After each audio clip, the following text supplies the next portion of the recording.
Hey now! What is up, everybody? My name is Mike Brown, aka Review King MB, and this is my 31 days of horror movie reviews. And we did Return of the Living Dead Part 2. And I decided, well, let's just finish it out. Or is there more after this? I don't know. As far as I know, this is the last one. Return of the Living Dead Part 3. And I quickly realized that, wait, I've already seen this movie. It's been a long ass time, like maybe over 20 years. But yes, I saw this movie. So what's funny about that is that this is the first Return of the Living Dead movie that I saw. I started with part 3 and then eventually worked my way back to the first. I saw this via FearNet. If people are old enough to remember what FearNet was pretty much a channel that was dedicated to showing horror movies. And sure, they would have the occasional, like, big, maybe high profile horror films or like the really good horror films, but for the most part it was the lower tier ones, it was the cheaper ones, it was the ones that a lot of people weren't talking about. And if it was older movies, it's older movies that probably didn't get a lot of love when they came out, kind of like what Shudder is now, except for FearNet was free. Which is how I saw so many bad horror movies courtesy of FearNet. I kind of miss FearNet, just the fact that it was there. This movie came out in 1993. It was directed by Brian Yuzna, if I'm saying that correctly. And the plot is, it takes place a few years, I guess, after the first movie. So the government or the scientists that the gas that created zombies, they seem like they have a handle on this now, or at least they're getting better at trying to control it. You see them doing this almost presentation of like, hey, we can bring somebody back from the dead, but instead of killing, eating zombies, we can use them to be like our soldiers. So then that way we don't have to sacrifice real living people, right? And we can control these people. It sounds dumb, but I would not be surprised if they would want to do some bullshit or try to do some bullshit like this. So as that's going on, the son of one of the guys that works at this experimental government type facility, Kurt, him and his girlfriend Julie use the father's key card to sneak into the place. I'm not even sure why they wanted to go there. Maybe the girlfriend was like, hey, I want to see this facility your father works at. Why? Who gives a shit? I guess all they knew is that it was a top secret thing. So they go there, they sneak in, they're in the vents, they see it, they're kind of like, holy fuck. And Julie especially is like, man, this was cool, this was crazy, this was out there. I'm really fascinated about dead people coming back to life, right? And as they're driving away on their motorcycle, they get into an accident, and Julie dies. Which I know is pretty fucked up.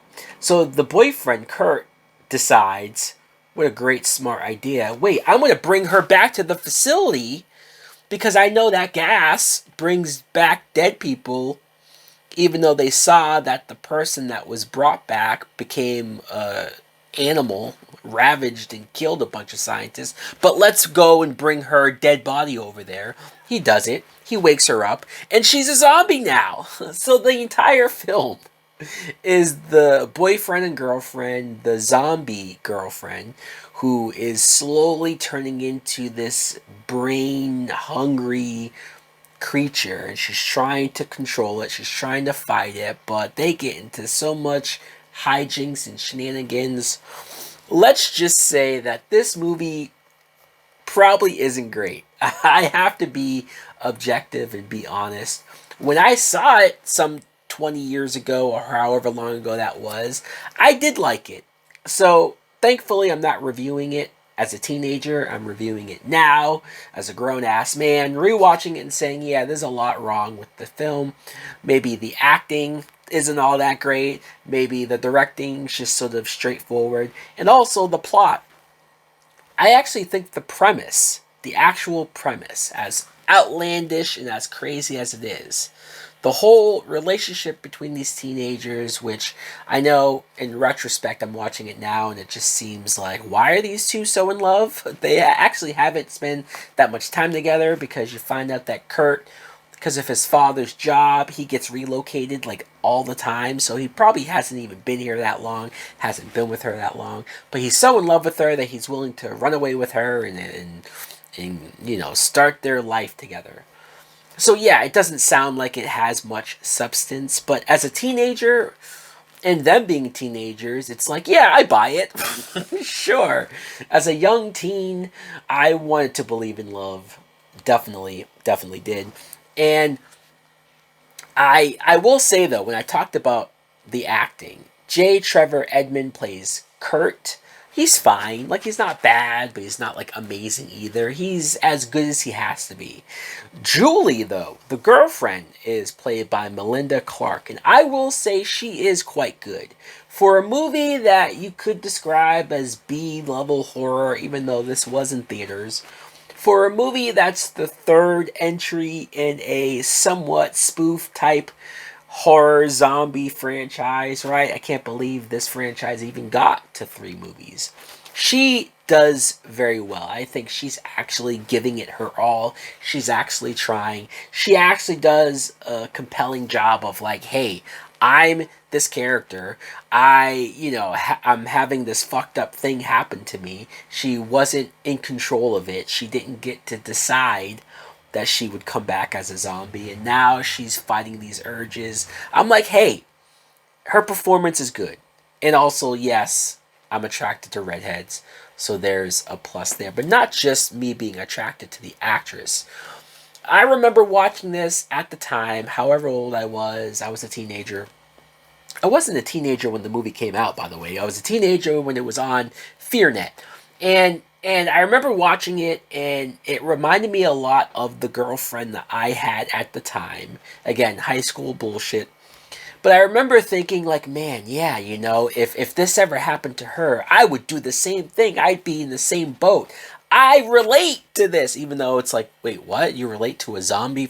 It makes no sense. But when you're younger, you just kind of attach yourself to any movie. At least I did at the time. And so I was definitely along for the ride with this couple and everything that they were going through. Even the dumb weirdness. I don't even really remember the part where they go to a convenience store because she's hungry. She just doesn't realize yet that she's hungry for brains. So she's eating snacks and foods and none of it's helping her. And they run into this Hispanic gang. And I don't remember this gang at all, but they're just there causing trouble, being assholes for no reason. They decide to rob the place, of course, and then the the convenience store owner, has a gun, so they get into a scuffle, and then the store owner gets shot by them, and then they take off, and the girlfriend actually ends up biting one of the guys, and so because now that guy who got bitten is getting sick, he's going to turn into a zombie.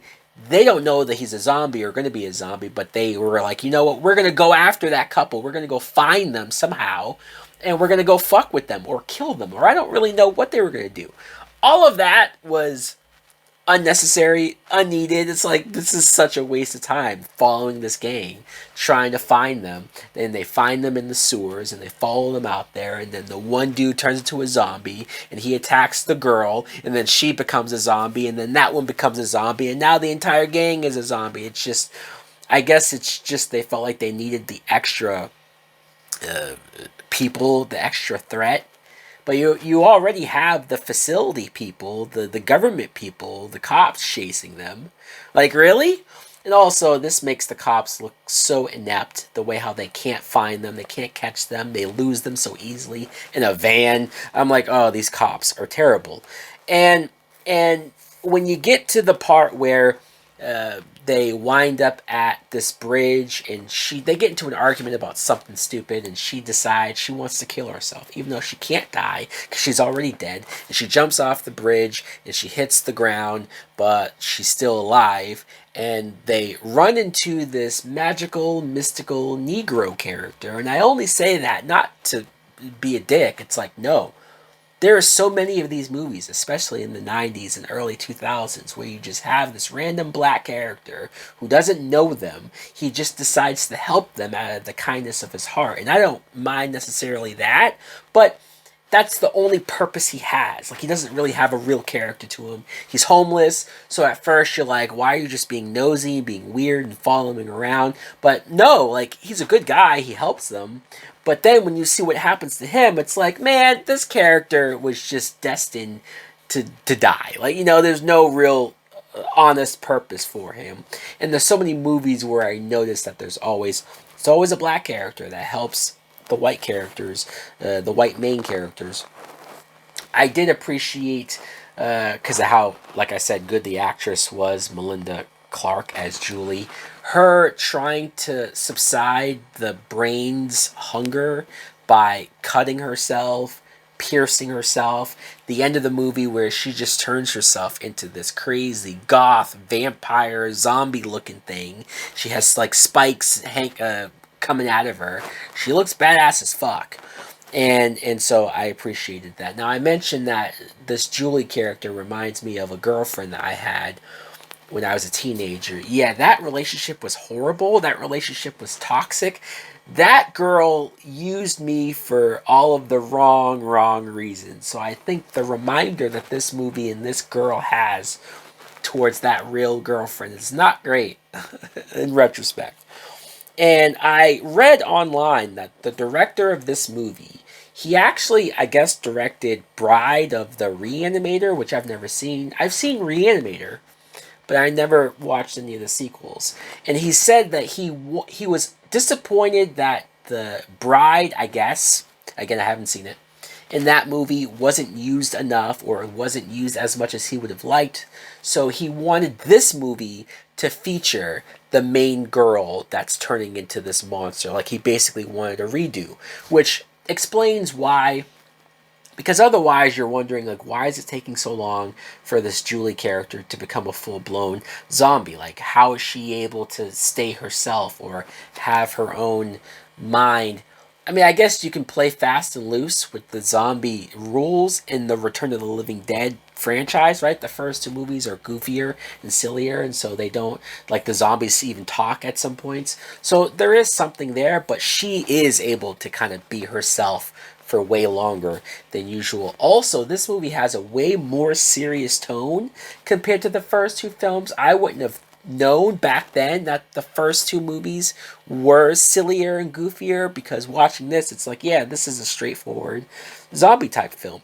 Also, it took them 24 days to shoot this movie. I'm actually very impressed. As much as I say it's not really that great, or as much as I could complain about things and certain things, the practical effects, the makeup effects, the blood and gore, like, all of that looks pretty good for a movie that was shot this fast, that has a $2 million budget.